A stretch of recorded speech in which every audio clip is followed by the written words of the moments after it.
Alejandro Magno, uno de los guerreros más extraordinarios y enigmáticos de todos los tiempos. A los 30 años, gobernaba uno de los mayores imperios jamás conocidos. Desde los olivares de Grecia hasta los polvorientos palacios de India. Alejandro unió el occidente con el oriente y cambió el mundo antiguo para siempre.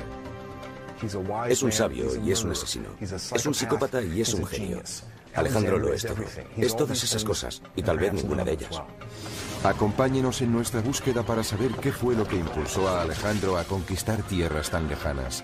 ¿Fue un genio militar o un tirano sediento de sangre?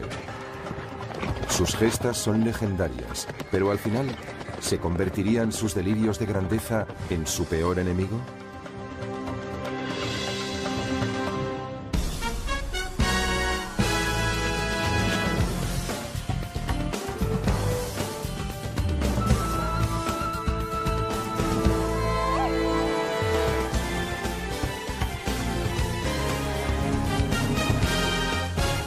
Alejandro Magno, el hombre y el mito. Babilonia, junio del año 323 a.C.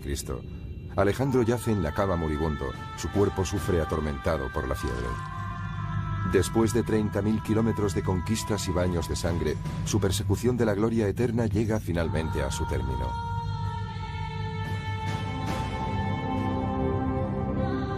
Los hombres de Alejandro se reúnen angustiados alrededor de su lecho de muerte. El historiador Plutarco describe la escena.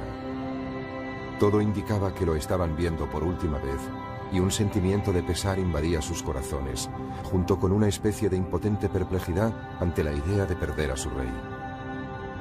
Pocas horas después, uno de los mayores reyes guerreros de la historia habría muerto. ¿Qué condujo a su prematura muerte a los 32 años? ¿Cómo fue finalmente conquistado el gran conquistador? Para hallar las respuestas debemos rememorar su fabulosa vida.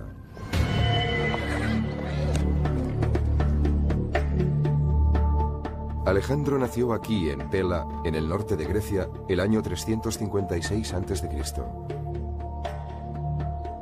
Hacía tiempo que la edad de oro griega había quedado atrás. En aquel momento, el imperio era una frágil colección de ciudades-estado, fragmentadas y divididas. Una presa fácil para el padre de Alejandro, Filipo. El rey Filipo era un soldado rudo y mujeriego. Era un gran bebedor, un luchador feroz y el ídolo de sus curtidas tropas. Su ejército era uno de los mejores del mundo antiguo. Pero Filipo también era un político despiadado. Creó el estado de Macedonia, sometiendo a las tribus rebeldes de la región. Para mí, como es obvio, el éxito de Filipo fue abrumador. Es el hombre más subestimado de la antigüedad. Equilibró el ejército, fue un genio militar con un talento extraordinario. Con diplomacia y fuerza bruta, Filipo logró conquistar la mayor parte de Grecia. De su padre, Alejandro aprendió sus dotes de líder y las técnicas militares. Pero su madre, Olimpia, también ejerció una poderosa influencia en él. De ella heredó su naturaleza apasionada y temperamental. La influencia de su madre debió ser inmensa. Era una mujer poderosa, casi podría decirse que mística. Olimpia era seguidora de diversos cultos religiosos, especialmente el culto a Dioniso, el dios del vino y la pasión.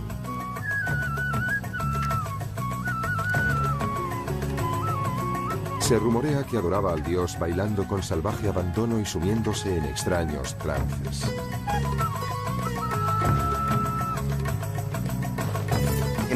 En cierto sentido, Olimpia era tan sobrecogedora e inquietante como su esposo. Poseía una inteligencia excepcional. Era políticamente astuta y dura como el acero. Tenía una actitud muy posesiva hacia su hijo. Sin duda le quería con locura, pero actuaba como su valedora, protegiendo sus intereses personales. Olimpia extendió el rumor que había sido fecundada por Zeus, el rey supremo de los dioses, en la forma de una serpiente. Alejandro se sentiría fascinado durante toda su vida por la idea de que podía ser inmortal. Si su madre y su padre produjeron un fuerte impacto en el joven muchacho, también lo hizo su mentor, el célebre filósofo griego Aristóteles. Él enseñó a Alejandro las maravillas de la cultura griega, sobre todo las grandes epopeyas míticas. Aristóteles inspiró su amor por la Ilíada de Homero, la historia de las guerras de Troya. Sus protagonistas son los héroes cuyas grandes hazañas épicas les proporcionaron poder y fama. Uno de aquellos héroes es Aquiles, el arquetipo del guerrero griego. Ante el dilema de elegir entre una vida larga y corriente o una existencia breve pero gloriosa en el campo de batalla, Aquiles optó por una muerte prematura y la celebridad eterna. Resulta muy difícil subestimar el alcance de la influencia de Aquiles en Alejandro. Según él, Aquiles era su antecesor mítico, por parte de madre. Por tanto, desde una edad muy temprana, Alejandro percibió que Aquiles era el modelo a seguir para alguien como él, que siempre quería ser el mejor entre los mejores, tal como lo relata Homero. Pero era su modelo a seguir en dos sentidos, asumiendo su carácter y rivalizando con él. Es decir, lo que hizo Aquiles, Alejandro podía hacerlo mejor. Alejandro abandonó su hogar durante 3 años para estudiar con Aristóteles. Cuando regresó a los 16 años, su otro modelo, su padre, el rey Filipo, había vuelto a casarse. Peor aún, había tenido otro hijo que amenazaba la privilegiada posición de Alejandro como sucesor al trono. Eso despertó las iras y el resentimiento de Alejandro. Ambos sostuvieron violentas disputas. Eso llenó de amargura a Alejandro y creó una atmósfera muy difícil. De hecho, se trata de un fenómeno que trasciende todas las culturas. Es un rasgo psicológico universal, el de la profunda rivalidad de un hijo impulsado por el incontenible deseo de eclipsar a su padre. La enemistad entre padre e hijo se hizo tan intensa que Alejandro tuvo que exiliarse. Finalmente se reconciliaron, pero la tregua no duró mucho. Una noche de verano del año 336 a.C., Filipo y la familia real se reúnen para celebrar el matrimonio de su hija.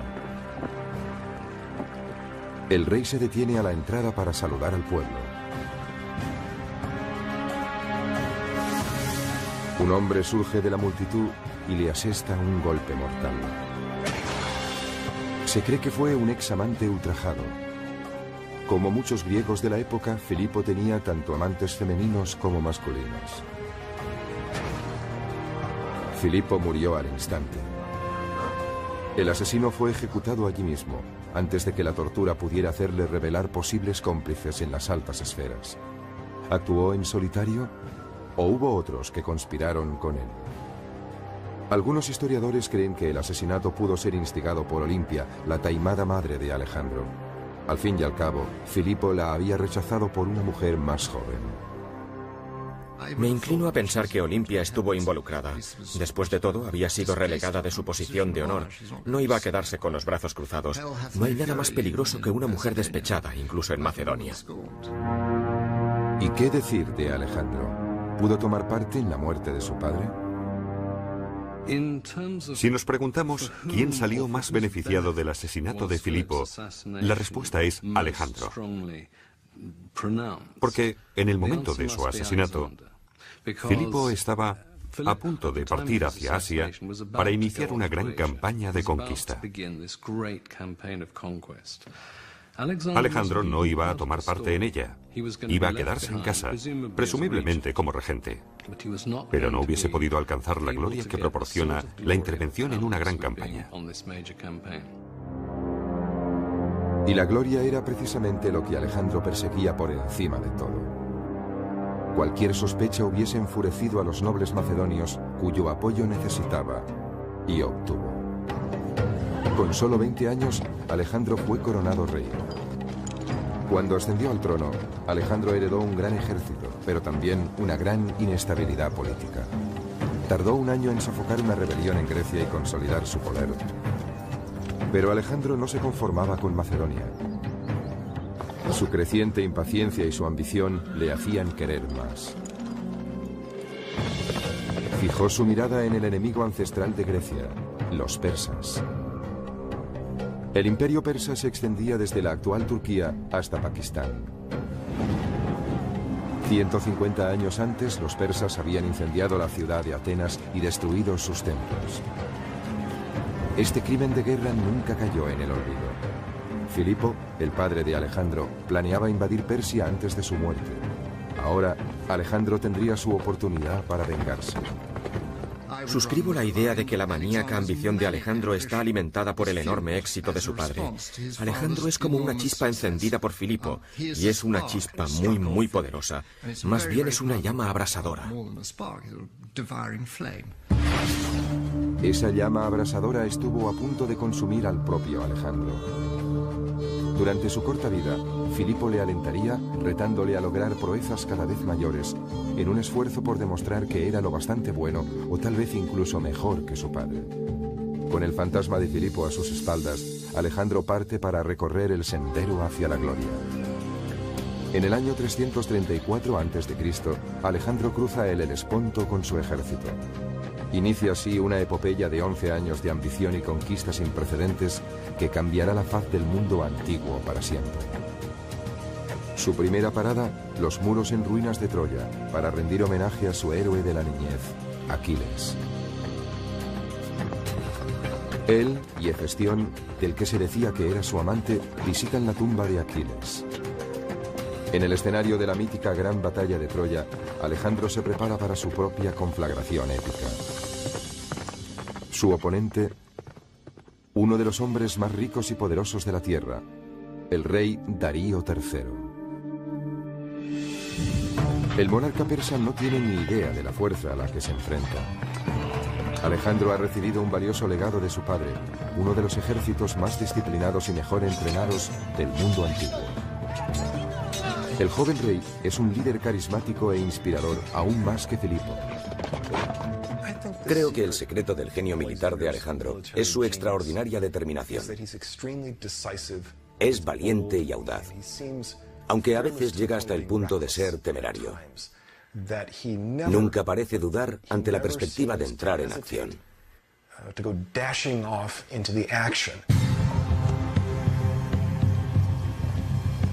Los invasores marchan hacia el sur hasta Isos, en la actual Turquía.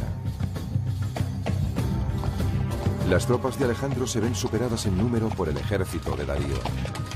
Pero esos son exactamente la clase de desafíos que le gustan a Alejandro. La capacidad de adaptación de Alejandro es el rasgo característico de un gran general. Los generales más grandes de la historia militar son capaces de hacer eso. Logró evaluar la situación en un abrir y cerrar de ojos. Después concibió un plan con el que superó obstáculos que parecerían infranqueables a cualquier otro alto mando.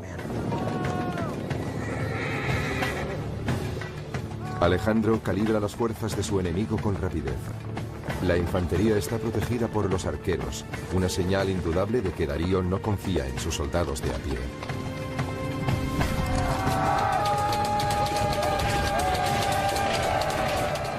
Alejandro realiza su primer movimiento, utilizando una de las armas más poderosas de su arsenal, el arma del miedo. Era algo absolutamente estremecedor. Hacían chocar sus escudos, movían las lanzas de un lado a otro y avanzaban a su encuentro con un grito increíble, escalofriante e interminable mientras iban acercándose. Era aterrador. Alejandro cruza el río y sube por la otra orilla.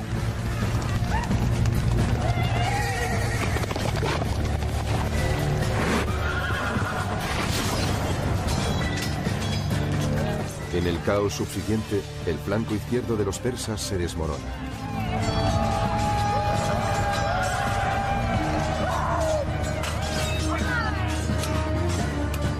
En una imagen casi fotográfica, esta batalla monumental aparece en un mosaico de Pompeya. Se considera una copia fidedigna de una pintura de finales del siglo IV a.C. Cuando finalmente Alejandro se encuentra cara a cara ante su adversario, primero atraviesa con su lanza al guardaespaldas de Darío. Alejandro está rodeado de soldados persas, cegados por el miedo y el terror. Al verse ante ese vengador invencible, Darío huye. Cuando el ejército persa ve a su gran rey huyendo de esa forma, ¿cuál puede ser la reacción de las tropas? Resulta un impacto psicológico increíble sobre los persas. Desde ese mismo instante, la batalla está ganada. Sin embargo, Alejandro es implacable. Al final del día, más de 50.000 persas yacen muertos. A Alejandro le encantaba matar. Su actividad cotidiana favorita era cazar, pero en su caso, cazar en mayúsculas. Se enfrentaba él solo y desarmado a los leones. Y eso solo lo hacía para mantenerse en forma cuando no luchaba contra otros hombres. Pero detrás de este asesino sediento de sangre hay una mente astuta. Alejandro, al igual que cualquier político actual, es consciente de la importancia de la imagen y la publicidad. Está decidido a convertirse en una leyenda viva. Acompañándole en su expedición se encuentra su historiador personal y asesor político, Calístenes. La misión de Calístenes en la campaña de Alejandro era actuar como agente de publicidad, el Relaciones Públicas oficial. Parece bastante claro que mientras Alejandro iba avanzando, Calístenes se dedicaba a difundir los hechos acaecidos en el frente. Era una especie de corresponsal de guerra incorporado al ejército de Alejandro. Tras la batalla de Isos, Alejandro y su ejército avanzan hacia el sur siguiendo la costa del actual Líbano. La mayoría de ciudades capitulan, pero la isla de Tiro se mantiene firme. La actitud de Alejandro con respecto a la resistencia era someterse o morir.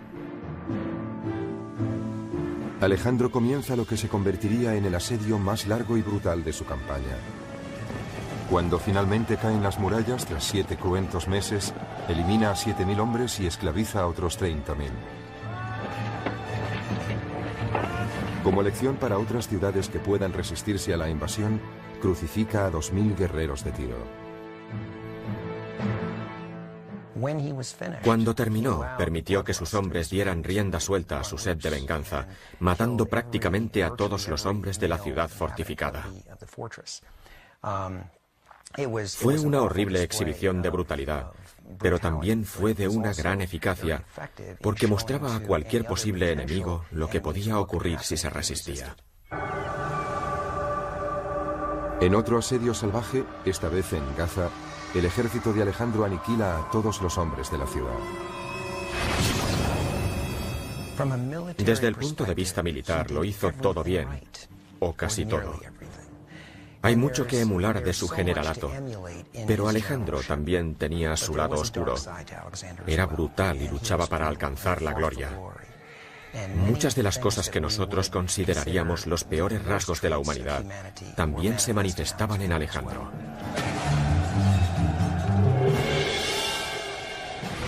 Alejandro es compasivo si sus enemigos se rinden, pero cruel si se resisten. El gobernador de Gaza, Batis, se decide por la opción más dolorosa.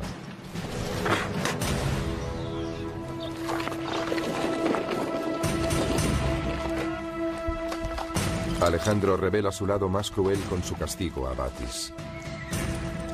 Le ata y le arrastra por toda la ciudad hasta que muere.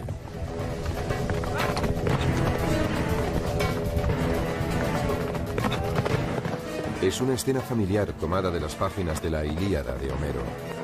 En ella, Aquiles arrastra a su peor enemigo, Héctor, alrededor de las murallas de Troya.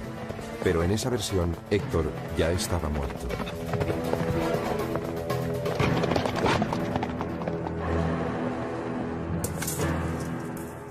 Alejandro era brutal. Elevó el arte de la brutalidad a la máxima expresión. En muchos casos, eso fue lo que le proporcionó tantos éxitos. No habría conquistado como lo hizo si no hubiese recurrido a tácticas tan brutales.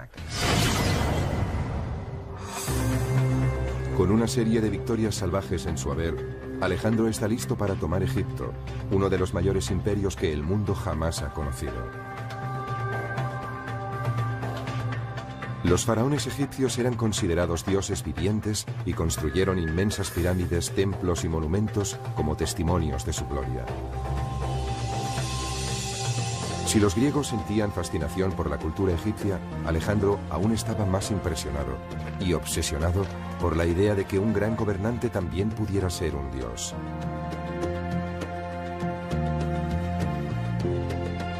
Tras 2 años de guerra, Alejandro marcha hacia el interior hasta Menfis.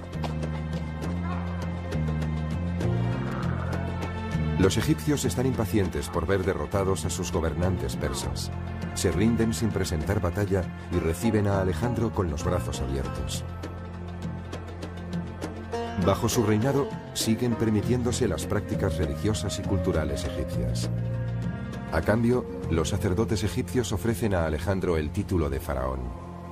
Ese hecho marca un punto de inflexión importante, puesto que es aquí donde Alejandro comienza a creer que realmente es un dios viviente.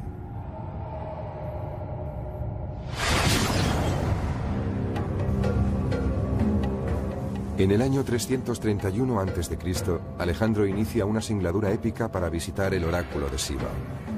Está buscando la prueba de su existencia divina. Estaba a unos 500 kilómetros de distancia. La ruta hacia Siva discurría por una meseta relativamente llana, pero estaba plagada de dunas. El oráculo era un destino muy conocido. Debía haber un sendero, pero este podía quedar enterrado bajo la arena. Debió encontrarse en un entorno donde el calor durante el día es sofocante y de noche hace un frío espantoso. De pronto se forma una tormenta de arena y ni siquiera puedes verte las manos delante del rostro.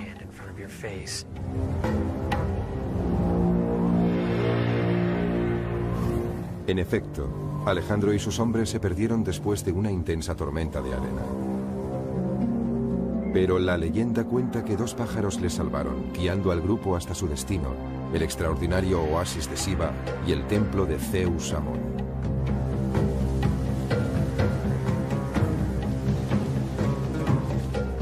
Aquella visita al oráculo es uno de los episodios más fascinantes de toda la historia del mundo antiguo.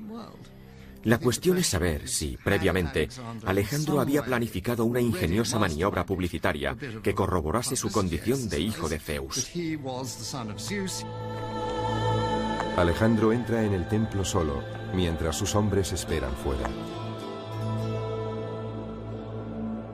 Aquí está Alejandro. Es un hombre joven, apenas sobrepasa los 20 años, pero ha logrado ya hitos extraordinarios. De pronto se encuentra en un lugar donde al menos los egipcios nativos le tratan como un dios viviente. Y uno se pregunta, ¿qué debe pensar? Como es obvio, en ese momento se halla muy lejos de Macedonia. Alejandro salió del templo. Todos corrieron a su encuentro y le preguntaron, Alejandro, Alejandro, ¿qué has pedido? Y respondió, no os lo voy a decir. Ellos le dijeron, pero hemos oído que el oráculo te llamaba hijo de Zeus. Y él respondió, está bien, podéis contar eso si os place. Entonces su publicista lo propagó. Alejandro autorizó difundir esta versión de su identidad, porque me parece que encajaba con sus sospechas previas, posiblemente debidas a las historias de su madre, de que era algo más que humano. A partir de entonces, el leal escriba de Alejandro, Calístenes, denominaría a su maestro un dios en la tierra. Los egipcios confirmarían esa idea, representando su imagen en los muros de algunos de sus templos más sagrados. En Luxor, Alejandro se muestra con los brazos extendidos, adorando a su padre divino, el dios Amón. Siendo divino, era inmune a las críticas. Estaba en un plano diferente, en otro rango muy superior. Pero ser faraón y dios viviente no es suficiente para Alejandro. Está dispuesto a derrotar a su enemigo secular Darío de una vez por todas. Durante su estancia en Egipto, Darío ha estado formando otro ejército para enfrentarse con él. En octubre del año 331 a.C. se libra una de las batallas más decisivas en las sofocantes y polvorientas llanuras de Gaugamela, al norte de la actual Bagdad. Esta vez, los persas triplican en número a las fuerzas de Alejandro.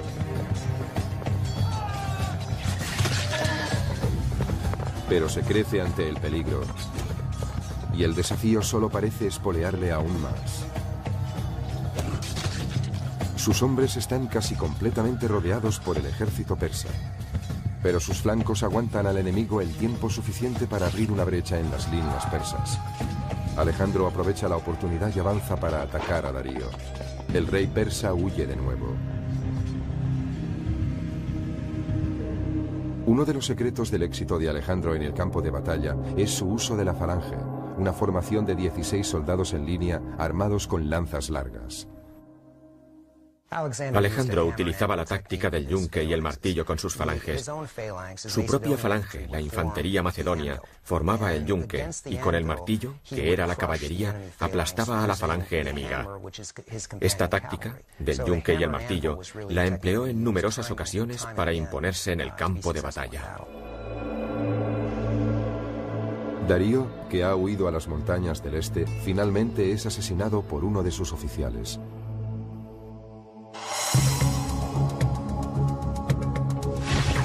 Tres años después de llegar a Troya, Alejandro es proclamado señor de Asia. Ha conseguido lo que su padre planeó y no pudo hacer. Otros grandes líderes se hubiesen conformado con este triunfo monumental, pero no Alejandro. No hay vuelta atrás. En el año 329 a.C., Alejandro sigue avanzando hacia Afganistán para conquistar el extremo oriental del imperio persa.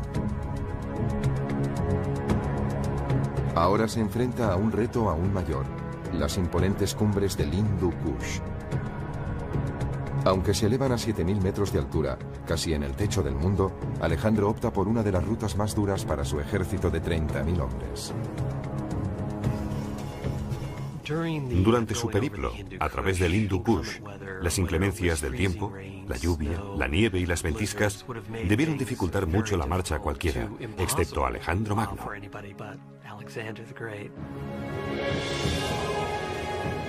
A esa altitud, el oxígeno es más escaso. Se requiere un mayor esfuerzo para recorrer distancias más cortas. En algunos lugares, el paso es tan estrecho que el ejército marcha en una fila india que se extiende a lo largo de más de 15 kilómetros. El inquebrantable coraje de Alejandro es lo único que mantiene los hombres en movimiento. Si quieres lograr grandes cosas valiéndote de un ejército, ese ejército debe estar absolutamente dispuesto a hacer lo que les pidas. Si piensas por un momento lo que Alejandro les pidió, es absurdo. ¿Por qué lo hicieron? Bueno, pues porque tenían unos lazos muy estrechos con él. Pero al final, esos lazos acaban poniéndose a prueba. Con el fin de aumentar su ejército con tropas de refresco, Alejandro recluta a soldados persas en sus filas. Esa resulta una medida muy impopular entre los griegos. Debo subrayar que no fue solo una decisión militar, también fue por cuestiones sociales. Pero al final de la jornada, desmontan, se meten en la tienda para beber algo y ¿qué se encuentran? Pues se encuentran con un bárbaro iraní, tomando una copa a su lado en su misma tienda. Eso no les gusta, los soldados pueden ser muy racistas. Su resentimiento crece con el oscuro giro que toma el carácter de Alejandro. Cuando el ejército llega a la legendaria ciudad de Samarcanda, se celebra una copiosa bacanal.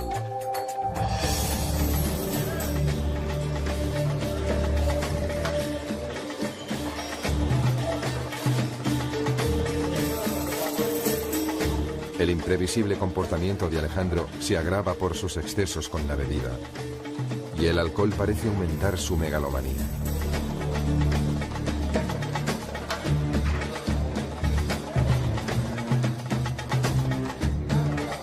Uno de sus invitados es Clito, que sirvió a las órdenes de su padre Filipo y salvó la vida a Alejandro en el campo de batalla.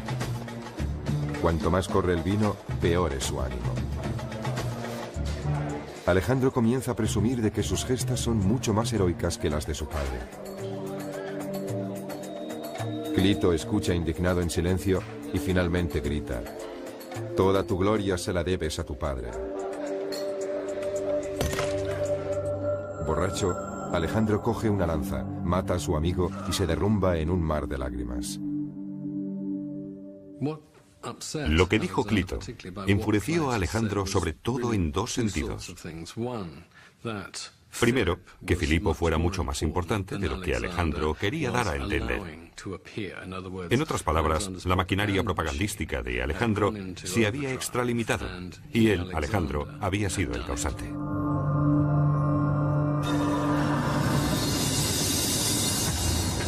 Lo que Alejandro quiere ahora es tener el control absoluto de sus hombres. Quería que sus soldados y oficiales se inclinasen ante él y le besasen. Después él ofrecería un beso a los oficiales para mostrarles que eran de su mismo rango social. A los macedonios no les gustaba nada ese ritual de los besos. Para los griegos, solo los dioses debían adorarse así. Muchos se niegan a obedecer a Alejandro. Uno de ellos es Calístenes, el hombre que había creado el mito de Alejandro. Calístenes pensó que era un acto servil, bárbaro, que era una traición a las costumbres griegas. Pensó que Alejandro estaba convirtiéndose en un tirano absoluto, en un déspota. Un despiadado Alejandro ordena la tortura y muerte de Calístenes. Probablemente Alejandro fue víctima de su propio éxito. Tal vez se creyó en exceso su propia divinidad, su megalomanía. Con el tiempo es posible que esos sentimientos de grandeza influyeran en su manera de conducir las campañas y de relacionarse con sus soldados.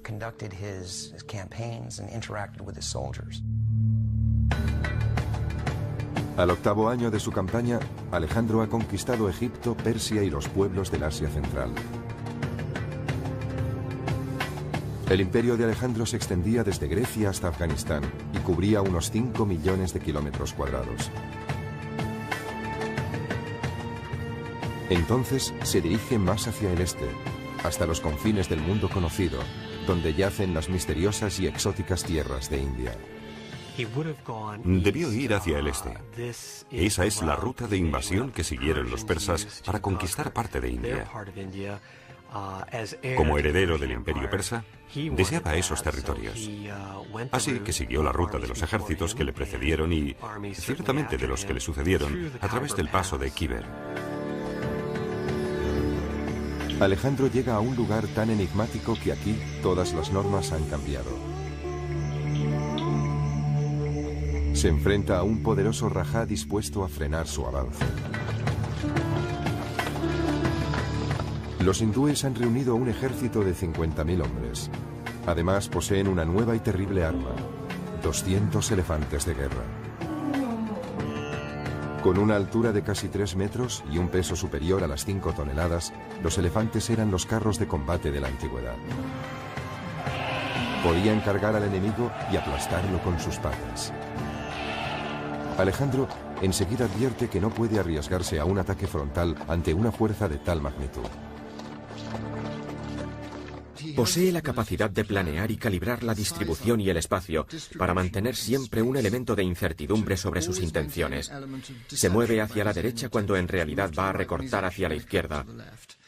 En la India, realiza un amago antes de cruzar el río y luego cruza por donde menos lo espera el enemigo.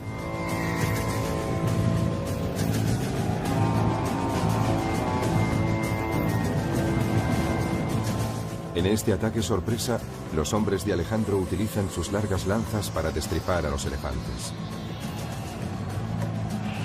Hostigaron con las lanzas a los elefantes del centro, mientras los arqueros les hacían blanco de sus flechas. En esa situación, los elefantes, enloquecidos por el miedo y el dolor, se abalanzaban tanto sobre los griegos como sobre los hindúes.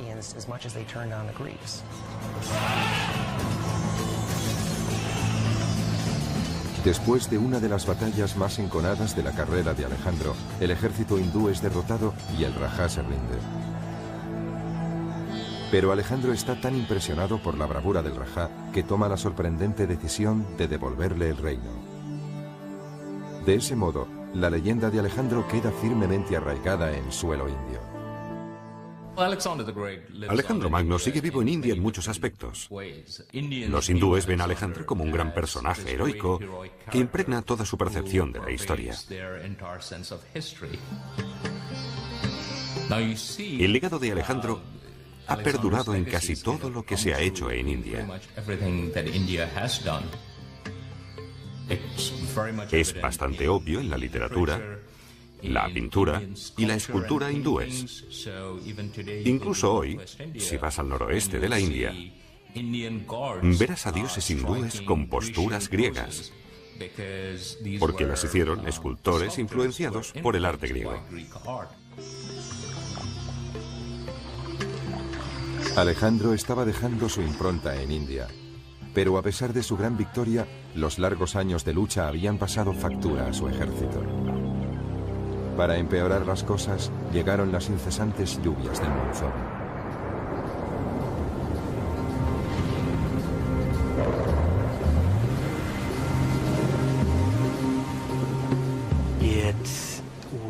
Desde el punto de vista psicológico, debió ser terrible para sus hombres de Macedonia, porque nunca habían experimentado nada semejante.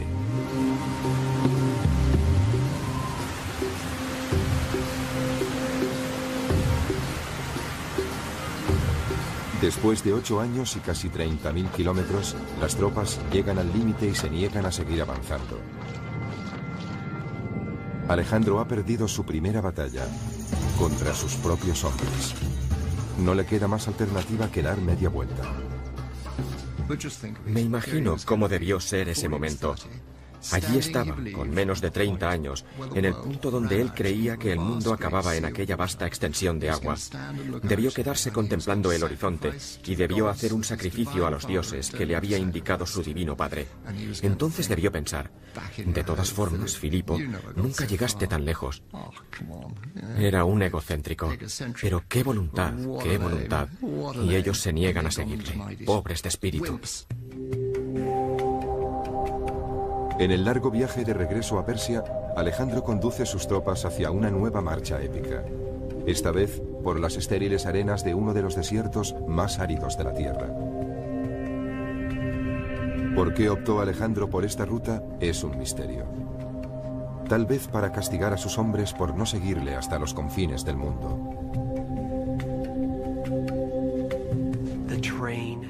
El terreno cambió drásticamente de un suelo yermo y seco, donde no crecía nada, a un desierto de dunas inestables, donde sus hombres se hundían hasta la cadera o más arriba. Miles de ellos murieron de sed, insolación y agotamiento. Menos de un tercio de su ejército logró sobrevivir. Creía que podía hacer lo que se propusiese. Hasta entonces había conquistado todo lo que había encontrado a su paso. Y pensó que podría vencer al desierto, pero se equivocó. Aunque es el peor desastre de toda su campaña, el mero hecho de cruzarlo ya de por sí es un verdadero milagro. En los últimos tiempos, nunca sabían lo que haría Alejandro a continuación. Sus actos y sus decisiones eran insondables. Era imprevisible y en ese sentido representaba una amenaza para ellos. Alejandro se dirige a la ciudad persa de Susa, donde tiene preparada otra sorpresa para sus hombres.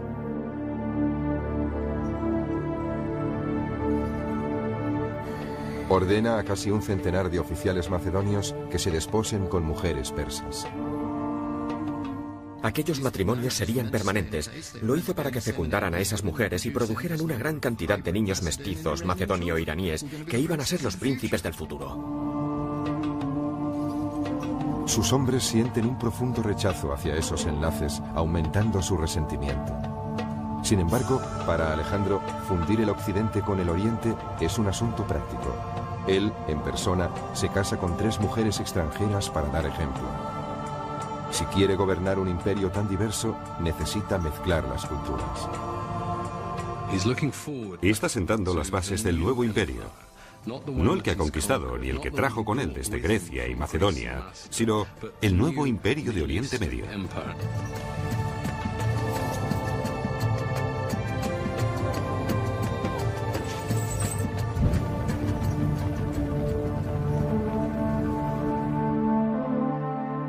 Alejandro lleva a su ejército hasta la nueva capital de su imperio, Babilonia.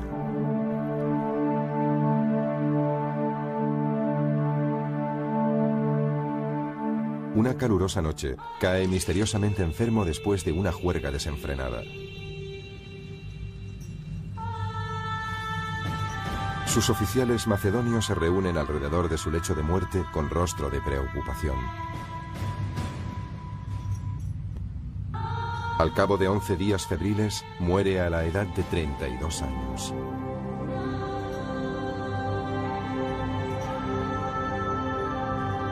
¿Qué mató a Alejandro? ¿Fue una enfermedad? ¿Fue el alcohol? ¿O fue un asesinato? Algunos expertos sostienen que murió de fiebre tifoidea. Otros piensan que fue envenenado por un grupo de oficiales hartos de sus ataques de cólera y por su deseo de ser adorado como un dios. Pero durante siglos, los historiadores han debatido sobre la causa de su muerte. Estoy seguro de una cosa, Alejandro no fue envenenado. La cena fatal tiene lugar hacia el 29 de mayo y muere entre el 10 y el 11 de junio. Si hubiesen querido envenenar a Alejandro, le hubiesen suministrado una dosis abundante. Por tanto, ¿qué le produjo la muerte? No pudo ser una epidemia. Con él no murió ningún número importante de gente. No fue algo parecido a la gripe asiática. Debió ser una enfermedad que le afectaba solo a él. Yo me inclino por la malaria. El cadáver de Alejandro no puede examinarse porque se desconoce su paradero. En su viaje de regreso a Macedonia, su procesión funeraria sufrió la emboscada de uno de sus generales, que quería llevar sus restos a Egipto.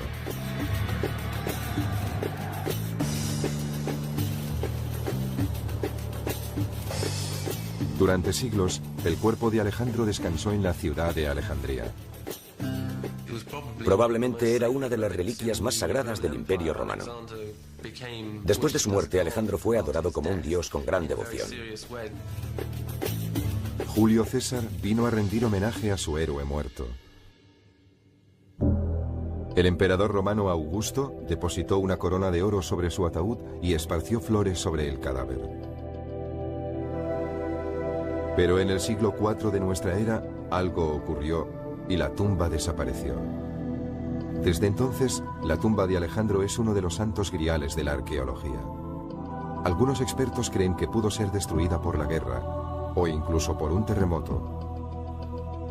Pero hay un historiador británico que tiene una teoría más interesante.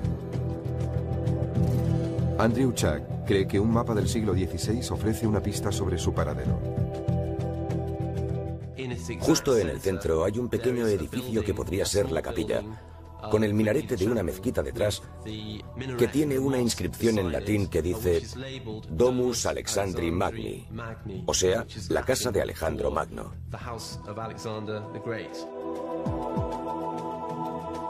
Fue aquí donde se localizó un sarcófago. Estaba destinado a albergar los restos del faraón egipcio Nectanebo II, pero nunca fue sepultado en él. ¿Es aquí donde halló descanso el cuerpo de Alejandro? El sarcófago fue redescubierto por Napoleón en el siglo XIX. Pero cuando fue derrotado por los británicos, el sarcófago vacío se trasladó a Londres. Hoy se encuentra en el Museo Británico. Tal vez ese sarcófago acogió los restos de Alejandro Magno. Cuando piensas que Julio César y Augusto estuvieron frente a él y que probablemente lo tocó Napoleón, te invade una emoción electrizante.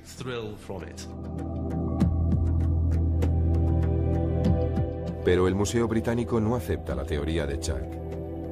Los restos de ADN que podrían reforzar su hipótesis ya no están ahí. De modo que continúa la búsqueda para encontrar el cadáver del conquistador enterrado en algún lugar bajo las movedizas arenas del desierto. O tal vez, como creen algunos, bajo la ciudad que bautizó con su nombre, Alejandría.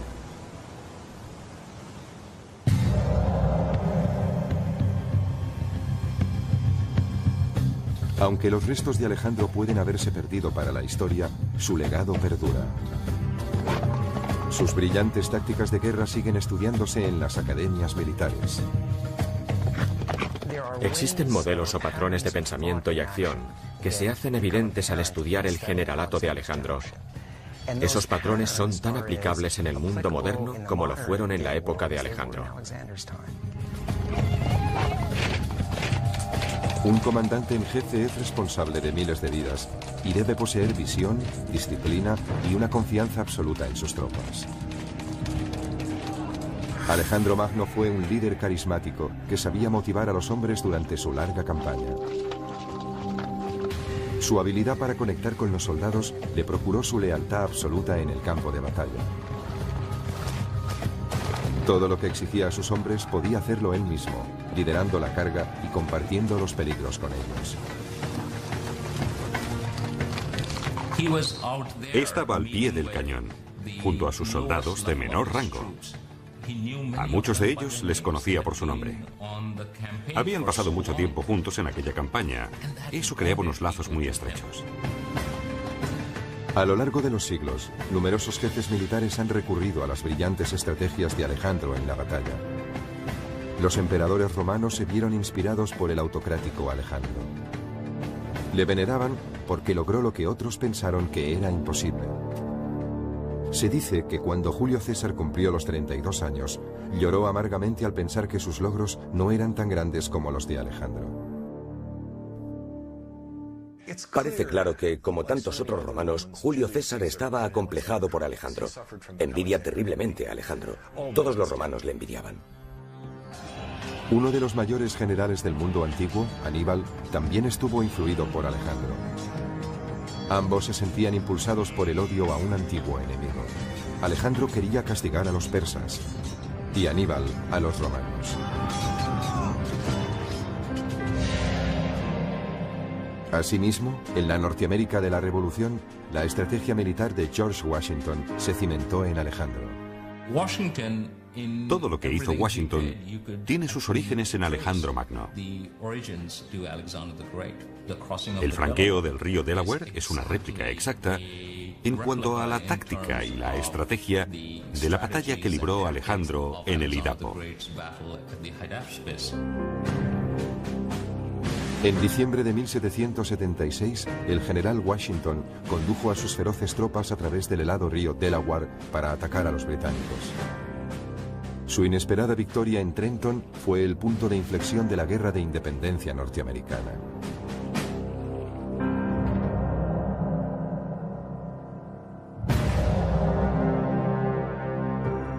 Desde la niñez, el general corso Napoleón Bonaparte sentía fascinación por la leyenda de Alejandro Magno. La implacable ambición de Napoleón le hizo ascender rápidamente en el escalafón militar. Como Alejandro, construyó su poder en una serie de audaces victorias militares. Tan pronto como tuvo ocasión, siguió los pasos de Alejandro viajando a Egipto. Sobre todo estaba impresionado por la política religiosa de Alejandro, su capacidad para adaptarse a cualquier circunstancia y para captar la mentalidad del país en el que se encontraba.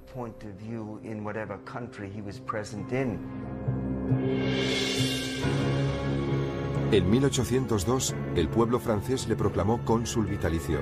Y solo 2 años después, Napoleón fue coronado emperador. Como Alejandro, Napoleón inspiraba una lealtad total en sus hombres. Ambos conocían a sus soldados por su nombre y les recompensaban por su valentía en el campo de batalla. Cuando Napoleón estudiaba la invasión de Rusia, pensaba en Alejandro debido a las grandes distancias que debía recorrer. Pero a diferencia de Alejandro, Napoleón tuvo que enfrentarse a una dolorosa derrota y al posterior exilio. Fuese cual fuese su destino, Napoleón, como Alejandro, estaba convencido de que era un hombre tocado por la providencia.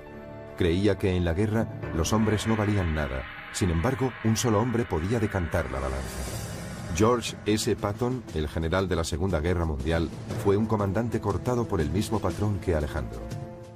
Desde su ingreso en West Point, George Patton admiraba las proezas de todos los héroes clásicos, pero sobre todo las de Alejandro Magno. Existen diversas notas y documentos que indican que Patton deseaba emular la gloria pasada de Alejandro. Al igual que su ídolo, Patton estudiaba a sus enemigos en busca de su punto débil. Entonces concebía la mejor táctica para derrotarlos. Su héroe era Alejandro.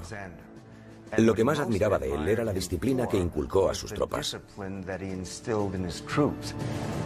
Patton, como Alejandro, parecía capaz de lograr lo que ningún otro general había podido conseguir. En 1944, un osado Patton llevó a cabo un astuto movimiento de tropas, trasladando a 100.000 hombres del este al norte. Tras recorrer más de 150 kilómetros en 3 días, atacó a los alemanes. Al cabo de 3 semanas de luchas sangrientas, en lo que la historia denomina la Batalla del Bulge, la arriesgada apuesta de Patton dio sus frutos. Patton fue recibido en su país como un gran general, pero se quedó corto en comparación con su héroe, Alejandro.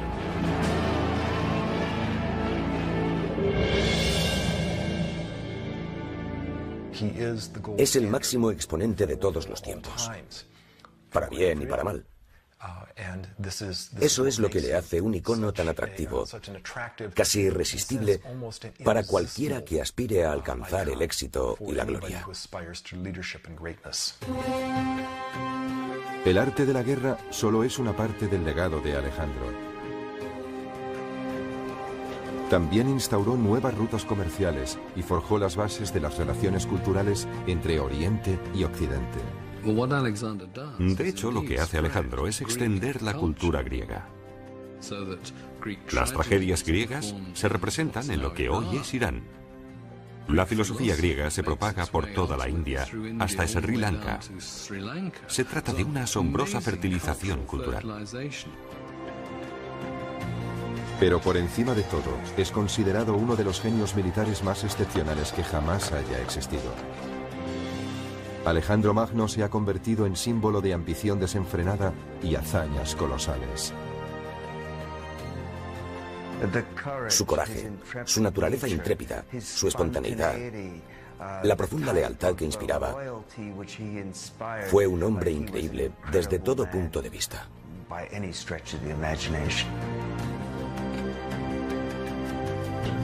Alejandro Magno fue un líder legendario, obsesionado por su propio mito. 2500 años después, todavía hablamos de sus extraordinarias gestas. Al final, Alejandro consiguió justo lo que quería.